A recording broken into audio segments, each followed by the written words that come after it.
Yo, yo, live and direct from the trouble scene. You're about to get hit with the double team. Yo, this is your boy Jeff, but instead of my main man Ant, I'm here with Mikey Sheet today.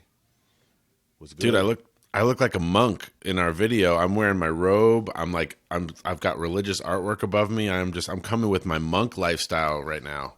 Monk Mikey in the house. And are you like atheist?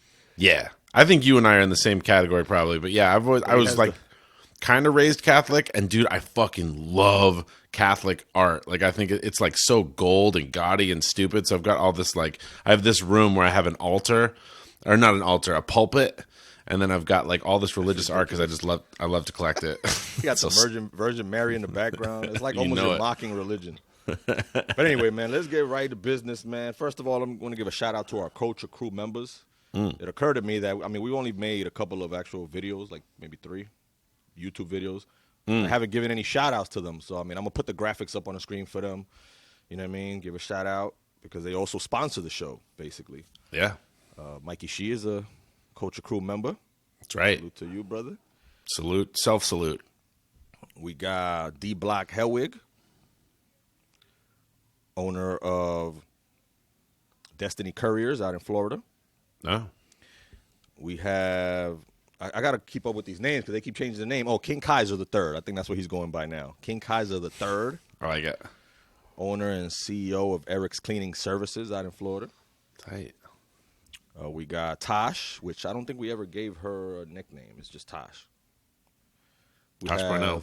We have Mel, a.k.a. Melly Mel. And we have Anonymous. We have a person that decided to just be called Anonymous. I love Anonymous. Shout out Anonymous to donor, you can trust somebody who gives money but doesn't want the fame, you know? Leave my name out. You appreciate that shit, yeah. Yeah, I do. Anyway, I wanted the fame because I'm shallow, so yeah, I wanted to be shouted out. Plus, you're the only white boy on the set, so you got to rep. I gotta stay here I gotta stand up for all of us, all the white fellas. I'm here to rep. Anyway, I ain't have time to put nothing on. I'm just in my tank top displaying the tattoos and the chain. Looks good. Gangster. Yo, let's get into these topics, man. I have a potpourri of topics that I want to breeze through. We could do maybe 5 minutes each. Yep. You know what I mean? Oh, you just said potpourri. I was like, what the fuck's potpourri? You mean potpourri? Potpourri. Potpourri. Potpourri. Potpourri. Dude, that's the only way I'm ever going to say it now. Potpourri. Yo, it is potpourri, isn't it? Potpourri. Yeah. Potpourri. Potpourri. All right. I guess I'm going to start with the biggest story of the week, and we're going to probably spend more than 5 minutes on this one, and that's okay. Yeah. And I'm talking about P. Diddy, Puff Daddy, Sean P. Diddy Combs, Papa Diddy Pop, being sued by his ex-fling girl, artist, I don't know what you want to call her, Cassie. Yeah. So she sued him for $30 million? I think so. I didn't really follow it too much, but for alleged rape, sex trafficking, and other shit. Mm-hmm. And before this recording, they actually just settled. Yeah, I saw that. Out of court, though, right? It was a quiet. Out of court. Right. And one can only assume that it was for a very, very large sum. Sure. And I have reason to believe that it was apparently settled for 8 figures. Yep. Okay. That's a lot of fucking money. It's a lot of money. I mean, you know, he has a lot of money, and it also sounds like, I don't know, you don't come with a case like that if there's nothing there. I mean, it feels like those are big charges. Allegations are crazy. And we've been hearing shit about Diddy, right? For 30 years, we've been hearing about him, his involvement in Biggie's death, his involvement in Tupac's death. He put a hit out on Suge Knight. You know what I'm saying? How he rapes his artists, you know, financially at least. You know, Maze and the Locks, the beef they've had. Yeah. Shine, his shooting in the club, and he made Shine take the fall for it. We've been hearing these stories, right? Yeah. We hear about his gay sex parties and all of this. And people, you know, real quiet. They don't really want to talk about the shit.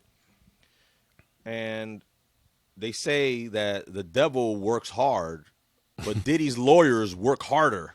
You know what I mean? I mean, it all kind of feeds into my narrative about billionaires. And like you can't have a moral billionaire. Like there's no way to make the amount of money that Diddy has or more than that, like as a truly good person. I think you have to fuck people over left and right. You have to be, I mean, the level of drive that he has is unhealthy. And I don't doubt that. I mean, for sure he fucked over his artists, obviously. If they were getting a fair cut, he wouldn't have the amount of money that he has now. And, Diddy's, you hear about his relationships with women, and like he has an upsetting track record with the way that he treats the women that he is married to and dates and all those things. And it's, I don't know, man. It's, I always tend, I believe women in these situations, and it's like, I don't think that she's just coming into the situation for money. Like I think there was these are serious allegations, and I don't think most lawyers would take a case like this if there wasn't substance to it. So he, I don't know. Diddy, he's another one of those people that it's like Kanye, where people call him a genius, all these different things. Yeah, he's a great, he's done some amazing things in music and stuff, but I don't put him on any sort of pedestal. And I don't, all the stories that I hear about him, like these are pretty consistent and they're probably true. But now the rumors are really going to come out. And we talk about the death of his ex. Right. So now there's going to be all kinds of speculation like, you know what I mean? Do you have anything to do with this shit? Right. I mean, it's hard for me to, like, when they started to speculate about, him, like, arranging the hit on Tupac, I don't know, man. I mean, there's Crips and Bloods that have spoken up about Sure. I don't know. It seems he doesn't feel like he's got that level of, like, but maybe he does. I don't know. It seemed to me like they were all making money in that situation. The beef helped them, sell records. It seems weird to me that he would have done that. I don't know. And he went around giving everybody their masters and shit after all these years, and he would go on the radio and they would ask him, why are you doing this? And basically he's saying, I just want to make things right with everybody. You know what I mean? Yeah. And he would always leave it at that. He would never he would never admit to doing anything wrong. Yeah, that felt to me like it was like admitting like he'd fucked up. Not only that, I was stealing from you for a long time. Yeah, but he was like trying to clean his conscience, right? Like he's trying to turn over a new leaf, and he's done a lot of fucked up shit. Yeah, so now I don't know. I wish Ant was here because I would like to hear his take. But yeah, for sure. Is this when you settle out of court? And I know it's not always the case because I've heard Michael Jackson and Eminem and they've talked about this. You settle out of court a lot of times because you don't want to go through the rigorous, court shit and having to deal, years in the court and spending all court fees and lawyer fees. Yeah. But does this make him look guilty? Is this an admission of guilt when you settle out of court for a large sum of money? I mean, socially, I would say yeah, for sure. Whether or not it is, I don't know. I mean, it's one of these things where it's like for a lot of these guys, depending on the amount of money that you're talking about, like let's just say we're talking, 8 figures, is that 10 million? So 10 million and above. I mean, 10 million to Diddy, he's worth over $1 billion. It's worth it for him to just sweep it under the rug, but I don't think that it doesn't make you look not guilty. But you would have, if he had done a protracted legal battle, he could have spent more than $10 million easily on lawyers' fees and stuff. I mean, you don't come out of these things clean and more wealthy. It just occurred to me, like, a lot of the big name people that have always been in his life are all dead. Executive producers, people that put him in the game, obviously Biggie, you know what I mean? Yeah. The women in his life. Yeah, I mean, you wonder, like, is this the epitome of like selling your soul to the devil? Right? I mean, yeah, who knows? I mean, it's one of the things is like if you're like 50 plus in the music industry, most people around you are probably dead. Like it's a hard industry to be in and stay alive. Like let alone drugs, all the different things. And he ran in a real fast-paced crowd. I mean, Biggie, obviously that was like a unique situation, but I mean, just a lot of people die in and around music, and especially in and around hip hop. Yeah. So, all right. I mean, do you think this tarnishes his image? Is he gonna lay low for a while? Is he gonna do any more music? You know what I mean? I don't know. I mean, he's such an egomaniac, dude. I think he has to be fed. Like, do you follow him on social media? No, not really. Oh my God, he's the thirstiest motherfucker ever. Really? Like it's like he's in his crazy house and all of his videos, it's like he's a 15-year-old kid, like trying, just like, he just wants so much attention. I don't know, man. It's like, I wouldn't put anything past him. It's like when people say stuff about him, I'm like, yeah, that's probably true. He's kind of a monster. I normally don't judge people when they settle out of court for something. Right. But in this case, this might be the one exception. Because of how fast it happened, right? It was real been quick. A week. No. She, it came out that she's suing him, and days later he was like, "Yo, we just gonna sell. We gonna sell immediately," because that tells me that there's shit that he was worried that may come out in court that he wants no parts of. Well, this is because the settling out of court part isn't necessarily an admission of guilt, but I think the bigger part of it that usually comes with the settling out of court is a gag order. Like she's not allowed. She has signed crazy shit that she's not allowed to talk about any of it. And so the fact that he jumped on it so quickly makes me feel like, ooh, yeah. I mean, there's probably some real dark shit, and he wanted to cover it up. The one thing she did talk about, and it might just even be the tip of the iceberg, was the one time that I guess she dated Kid Cudi.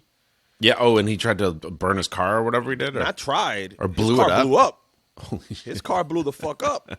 That's some mafia shit. You know what I'm saying? But that's what I'm telling you. He has the money to pull shit off like this. But dude, it's so fucking stupid. It's all so dramatic. It's like, hey, bro, like, I don't know. If you're really trying to like take out your enemies like that, like do it like a real billionaire. Do it like a real king and like just poison them or something. They won't catch you. Blowing up his car? The fuck out of here. But ultimately, when do we cancel Diddy the way we have R. Kelly, or at least I have, because I refuse. Well, I mentioned it now, but I refuse to talk about that man on our show. Yeah. When does it get to the point where we just stop talking about Diddy? Because you know what I mean. I mean the dramatic stuff where it's like, oh, maybe he had Tupac kill, all the different like kind of mafia sort of things. That's only going to fuel his career. I feel like, and make people more interested in things. When it comes to like rape allegations and things like that, I mean, I don't know, dude. It's Diddy's done making his best work, so like. Might as well just cancel him now because like he's not really putting out any good shit. That new album of his, the new R&B album or whatever, pretty trash. Like there was like 4 good songs and like they weren't even that good. So I don't know. I think it's like just be done with him. There's better people down the road. All right, well let's move on. Fuck you, Diddy. Fuck you, Diddy. Your old news, Sean. Speaking of new albums. Yeah. Tell me you heard this new Andre 3000 flute album. I didn't until this morning. You told me to listen to it, and I couldn't do it. Oh boy. I couldn't do it, man. The shit is utter trash. I mean, I'm not only because I'm not a fan of the flute, like I like the saxophone. If it would have been the saxophone, I probably would have listened a little bit more. But it's that's an awesome clarification. If it had been another wind instrument, I would have been fucking pumped about it. And it's called The New Blue Sun. Is that correct? Yeah, I think so. Well, the shit that I thought was funny was the name of some of the songs. Yeah. The very first song is called I Swear I Really Want to Make a Rap Album. It does feel like he's dragging all of us. Like, I don't know. I appreciate, dude, I have a lot of different thoughts about it, right? Obviously, Andre 3000, he's in my top 10, if not top 5 lyricists of all time. I want to hear an Andre 3000 album. And I want to hear the hip hop album that he wants to make, right? Like Speakerbox Love Below was like not, supposed to be each of their things or whatever, but I didn't feel like it was his truly independent project. It's crazy. I don't want to hear Flute. You just mentioned him as one of the best of all time. He's probably in most people's like top 10s, top 15s, top 20s minimum. Yep. He's never had a single album. A solo album. Yeah. No, that's true. He's never. People talk about, Big Pun only had one before he died. Lauryn Hill only has one. This guy has none. Yeah, but I mean, his verses on his own albums, on his own songs, are unbelievable. Or on other people's songs too. For sure. I mean, his verse on Aquemini, I've talked about it on the show before, is like one of the best. The final verse of Aquemini is one of the best verses of all time. Just like he's just such an interesting lyricist. Like in my opinion, when you listen to the Donda album, he's the only reason to listen to it. Well, it's like the only part of the album that I find like touching. I know Kanye made the album trying to make it really heartfelt and like whatever. And I don't know, Kanye, I don't believe him as far as I could fucking kick him. But the Andre, like his verse on it is so awesome and so touching. Like it's like what the album is supposed to be. Right. Yeah, I don't know, man. I mean, it's like I appreciate that he's like trying to do new things. And have you watched any of the interviews with him, like where he's like at his laundromat? Like so weird. Like he goes to the laundromat in his neighborhood, like which must be, I don't know what neighborhood he's in LA, but like he has a nice house. Let's be real. He definitely has his own washer and dryer, and he goes there just to like talk to people and play the flute in front of them. I think that's fucking awesome. And he's always been eccentric, but a flute album, I mean, he's going to be the butt of a lot of jokes for a while. Look, another song is titled "That Night in Hawaii When I Turned Into a Panther." That night in Hawaii, I turned into a panther and started making. I'm trying to read this shit. And started making these loud. What the fuck is this? That one night, the night in Hawaii, when I turned into a panther and started making these low registering purring tones that I couldn't control. Shit Amazing. was wild. That's the entire title. Shit was Great. wild is at the end. I love it. That's the name of the song. Do you know the guy? Do you know Sufjan Stevens? Do you know who there's Sufjan Stevens? Do you know who that is? No, I do not. He's like a singer-songwriter guy from maybe Sweden, somewhere like that. But he's known for having like his album titles and song titles are like, a whole paragraph long. So I feel like Andre's just been like eating mushrooms, doing a bunch of hallucinogenics, and then he's like, let's make this fucking flute album and make it nuts. I'm into it. I don't know. Be weird. All right, man. Yeah. Let's keep it rolling. Yeah. Where do I want to go next? You know how I feel about Nas. He's number one on my all-time rappers list. Sure, as he should be. He has launched the quote-unquote Paid in Full Foundation to provide financial and healthcare support to pioneers of hip-hop. Dude, yeah, sorry, you go. No, my only question was, why did he name it after a Rockefeller movie? Is that him, like, is that a shot? Is he still taking shots at Jay? Or is that like more of a praise or paying homage to something, that had a big cultural influence? Yeah, but don't you think it's just that it's a classic hip-hop, it's an iconic, it was an album title, song title? Yeah. Yeah. But to me, that when I think of Paid in Full, I think of that movie where, is Mekhi Phifer in that shit? Mekhi Phifer. I don't know. See, that's the thing. You don't think of Eric B. and Rakim first? I don't. See, the reason I thought about it is that... but now that you mention it, you're right. He's probably paying homage to them. It's like the first high-selling album, right? And so, I was thinking about it recently because Rakim's been on a bunch of stuff, and people have been calling him out or making fun of him for wearing the same gear on different shows. So he'll wear the same hat or wearing the same whatever. And it's like right out of the early 90s, bro. And I was thinking about him, dude, and I'm like, yeah, how much money does Rakim have? Like, how much money is he actually making from Eric B. for president or whatever? Like, he can't be making that much money. Yeah, he's not a fucking billionaire, and he hasn't diversified it. Like, rappers nowadays are like we've talked about this. Jay-Z and Nas are giving fucking investment advice on most of their songs now. Like, dudes weren't doing that back in the day. Big Daddy Kane, how much money does Big Daddy Kane have? And, like they said, this is, I don't know, it makes sense to me. It's interesting that it all came, because I've been thinking a lot about that. The dudes who are the foundational hip hop guys, they're working at a car wash. Yeah, you made a good point, bro. That's bad. That's bad on my part. I fucked up. No. It's definitely Paid in Full, that he's paying homage. Yeah. And it's that came before him, you know what I mean? Yeah, and Paid in Full. It's going full circle. Yeah, it has different meanings. It definitely makes sense. Yeah. I think it's cool.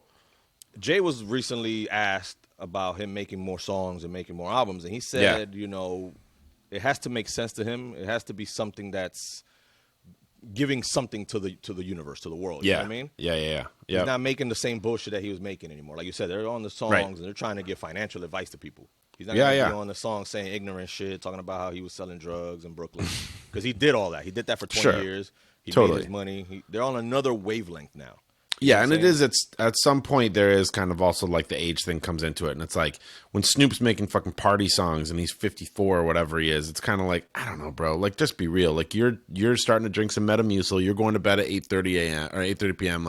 You're not partying like you were before. So it's I like the fact that they're I don't want to say acting their age, but it is it's cool to be it's cool to be making music about stuff that you're actually going through. So, and Jay-Z, we talked about the whole have $500,000 or have lunch with Jay-Z or whatever, and he was like, don't be a fucking dumbass, take the money, you can buy my albums for $40 or whatever, and any wisdom I want to impart to you is going to be on the albums. So I appreciate that, the sentiment about things. Did you mention Snoop Dogg? Yeah. Did you hear about Snoop Dogg? What have I heard about? Oh, it's stopping smoking weed? I'm going to read his direct quote. Okay. He said, after much consideration and conversation with my family, and I can't even read this in my mind in his voice, right? Right. I can't even picture him saying this. After much consideration and conversation with my family, I've decided to give up smoke. Please respect my privacy at this time. Like if somebody died or some shit. Right. First of all, like you said, they're trying to, act their age, and Snoop Dogg is probably close to 60 now. Probably, yeah. I don't believe that shit for 1 second. I mean, he has his own marijuana line, man. Sure.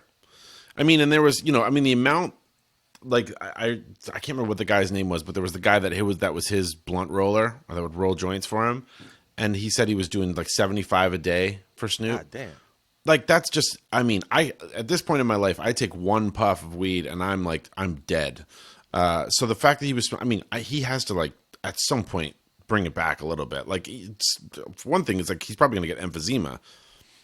I mean, new studies have shown that a lot of weed smoke, does shit. You know what I mean? But, again, 70 blunts is 70 blunts. That's overkill. Jesus Christ. That's just too much. I don't expect him to quit. I expect him to minimize his smoking.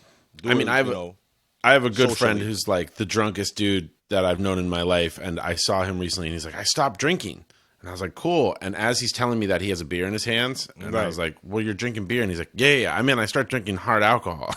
Like, and he had 12 beers that night or whatever, but like, I stopped for drinking, him, I'm drinking less frequently. Yeah, for him, that was not drinking. And so for Snoop, I think if he smoked 3 or 4 blunts a day, it'd be like, that would basically be the equivalent of stopping smoking. So, yeah.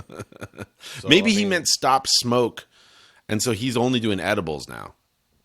Yeah, he's valid, still gonna. Valid. That might be a little healthier. He just probably, his body just at this point needs weed. Yeah, they're probably going withdrawal and shit. There's just certain artists that I can never fathom them quitting marijuana or cannabis in any form. He's one of them. Redman, Method Man, or others. You know what I mean? Yeah, and that's dude, their whole gimmick for sure. And like a lot of times, the art suffers. I mean, look what happened with Eminem.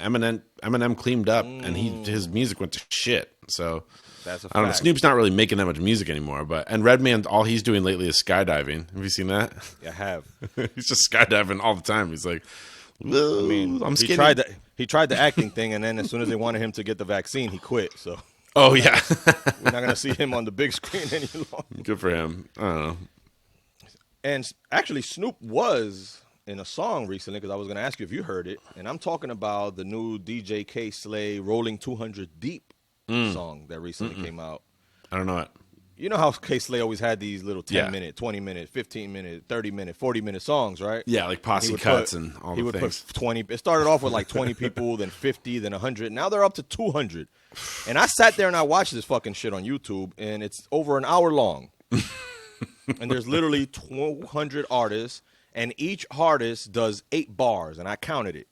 I counted it almost on every guy to make sure that nobody went over or under. It was literally 8 bars. They were only allowed, and a lot of them said it in the bar, like Slay only wanted me to do 8 bars, whatever.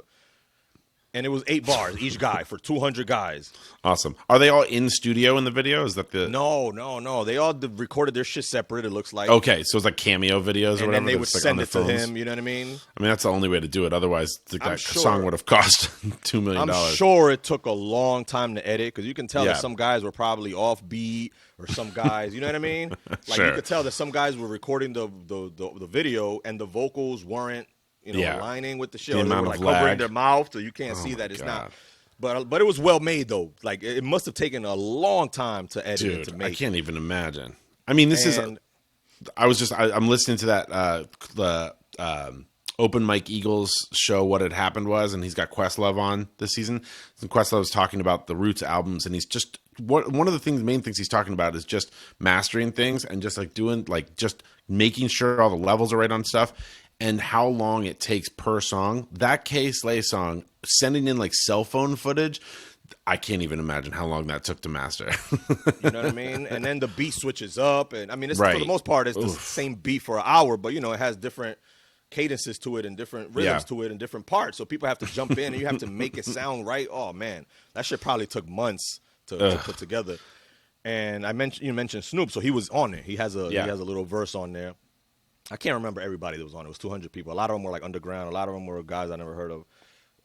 It's just guys from K Slay's convenience store. And some of them, he's in some of the parts of the videos. K Slay's with them. You know what I mean, on the streets and shit. One of the people that stood out to me was Big Daddy Kane. Yeah, because he's on it, and he had one to me, and obviously my opinion. I'm an old school head. He had one of the best verses on the shit. Yeah, you know what I'm saying. You get guys, from the '80s and shit that come on, and it doesn't really translate well. Yeah, you know what I mean, they're still stuck. Yeah, it in can the be touch shit. and go. Yeah, yeah, but Kane, he's still spitting. Yeah, and they had older guys on there. They had, I'm trying to think, Melly Mel. What's the dude that's always on steroids? Melly Mel. He was on there. His verses or whatever. You know what I mean? Yeah. And they had some other dudes that were real old, and you're like, you could tell it's dated. It's dated rapping. Yeah, for sure. Yeah, and then, they haven't changed up their style. But Kane always rapped like, he was always like a rapper's rapper. It's like you listen to like the way, and him and Rakim and like certain people, like they had that flow. Will Smith talks about it a lot with the Summertime verse, like whether or not Rakim wrote that, because it was just like it's ahead of its time. And they could you still listen to Rakim rap now, and he raps with the beat in a way that's very modern. I think Rakim was on it. Like I said, it was 200 people. I would have to go back and watch it again. 200 people. It's like you got to. I don't know if I want to sit through another hour of that shit. I didn't sit for an hour straight. Like I would watch 10, 15 minutes. I would pause it. I would do something, come back. Sure. And I did that, 200 people makes me nervous that it's going to be like you were talking about Kodak Black last week or whatever. It's like, I would be nervous like, oh God, how many fucking fillers of these mumble rap assholes are going to be on here? Like I can't listen to Kodak Black, even do 8 bars. I'll kill myself. I can't. I can't. But it wasn't mumble. It wasn't mumble. Paul Wall was on there. I remember him. Yeah. You know who I saw on there? And this is one of the guys, old school dudes, that to me has gotten better with age. Yeah. And I'm talking about Peter Guns. Really? He did a verse on there. The problem with Peter Guns is that he doesn't put out music, right? Right.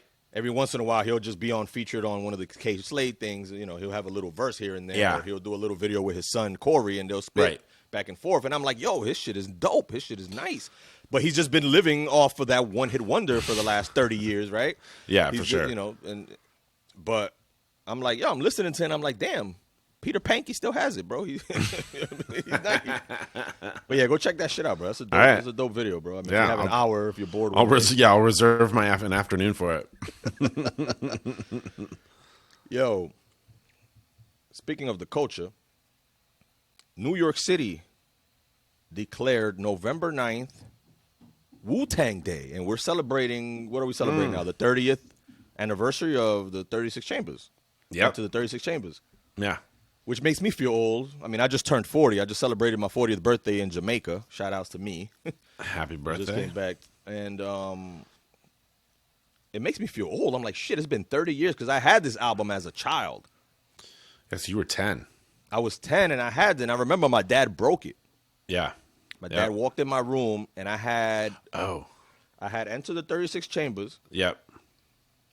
And I also had the DMX Is Dark and Hell Is Hot CD. Right.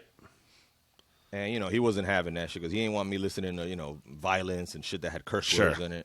And I wouldn't even consider Wu-Tang to be violent as much as they would have profanity. The DMX album definitely had a lot of violence. Oh, yeah. I would argue that album was horrorcore. Well, he was trying to do that kind of, Gravediggers sort of like, it's satanic, man, Yeah. I'm going to rape but you, your dad, I'm going to kill you, So my dad took both of those CDs and broke them in half. I remember that shit. In front of you? Yeah, he broke them in half. And that's awesome. That's great. To this day, that shit's been traumatizing. But now I can just go on my phone and listen to the albums anytime I want. Yeah, try to break this, Dad. Yeah, but it makes, 36 Chambers, and I'm sitting there and I'm listening to this shit. And I'm writing down the lyrics. This is what I used to do. I used to put the shit on my little headphones, and I would write the lyrics. I had no idea what anything meant that the fucking Wu-Tang was saying. You know what I mean? You can listen to it now, 30 years later, and I'm like, oh, this shit makes more sense to me now. Right. Wu-Tang's not really known for making tons of sense. No, especially Ghostface. ODB. Yeah. Ghostface don't even know what the fuck he's saying. Didn't he admit that shit in one time? A lot of the shit, he didn't even know what the fuck he was saying. Oh, yeah. Ghostface also was one of those people who, it was more about finding the rhyme than it was kind of making a story or whatever. I don't know. It's still one of my favorites, though. It just sounded raw. It just sounded dope and flawless. The beats were hard. Yeah. Whether you knew what the fuck they were saying. I was listening to the radio the other day, Ebro and them and Peter Rosenberg, High 97, and they were talking about that, and they were taking callers, and people were calling in from all over the world telling them what this album meant to them. 36 Yeah. Chambers. Yeah. And there was people calling in from like other countries, like Latin countries, that didn't even speak English during the time. Oh yeah. And they were on the radio talking to these guys with their broken English. He was like, yeah, I had this album when I was growing up. I didn't even know English, and I was listening to it, and it was my favorite album ever. And they're like, how? What the fuck? How? You don't even know what they were. They were like, yeah, we didn't know what they were saying, but the beats were dope. Sure. It just sounded good, you know? But dude, this is like where, you know, like so many artists will talk about going to like Japan, and the whole crowd basically doesn't speak English, but they know every single fucking word and can, you know, there's something about it like that transcends like whether or not you know how to, you know, speak the language or not. And that was definitely like a formative album that got an A&R push in Europe and in Asia. That was like the kind of the first time, or the first, you know, part of history, or, you know, the history of hip hop, when like A&R they were pushing for Eastern Bloc countries, European countries, and Asia, because they wanted to start touring the artists and making more money out of them. You know, I would argue that Wu-Tang Clan is the biggest underground entity of all time. You would call them underground? Because they were blackballed. Remember, we weren't really. Yeah. They didn't have a lot of songs on the radio. Like right. No, that's definitely true. He was the mainstream one, right? Yeah. But they were blackballed by like Hot 97. Yeah. And now at the time, that was the only hip hop station in New York. Yeah. So unless they were on a music video, you know what I mean, we weren't really hearing them on the radio, and yet they still made it to a certain level. They still gained superstardom without having maximum exposure. Right. Yeah, I mean, I would love to see like a chart of like, you know, amount spent on a group versus how much revenue they brought in. And Wu-Tang probably has, you know, one of the kind of the highest profit margins, because they were just, I mean, because I remember like Wu-Tang, I was like a big Wu-Tang fan, but more of a fan of the individual albums. And yeah, dude, I mean, I guess I could go with calling them underground. They're at that kind of like threshold point where they weren't pop, you know, and I wouldn't call them backpack rap or anything, but like they are the most pop of backpack rap, I would say. Nonetheless, Wu-Tang Clan ain't nothing to fuck with. Nah. Moving along, I don't know how much you've seen this argument online. This is the DMX versus Tupac debate. Somebody decided to best compare bald rapper. Two. Not necessarily, but what they're saying is that, I mean, although they do have a lot of similarities, obviously like the appearance, and like I think there's a lot of similarities in their rap, because I call them passion rappers, because they weren't like the best lyrically. Yeah, but you felt what they were saying. You felt that. Sure. Like Pac was not a better rapper than Biggie, but right? He made you feel some shit. You know what I mean? Yeah, I mean he was poetic in a sense. I mean they were poetic. Yeah. And so it just took off online and went viral, because people are saying, like, wait a minute, why are we comparing Pac and Biggie? And then people were commenting like, well, not Pac and Biggie, Pac and DMX. DMX, yeah. And they're saying, well, the argument is much closer than people may think.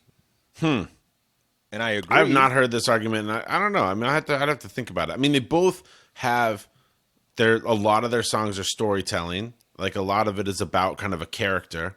I mean, Biggie was just so much of a, I don't know. I think the Biggie Tupac, you know, contest for me is like, it's just different. It's too different.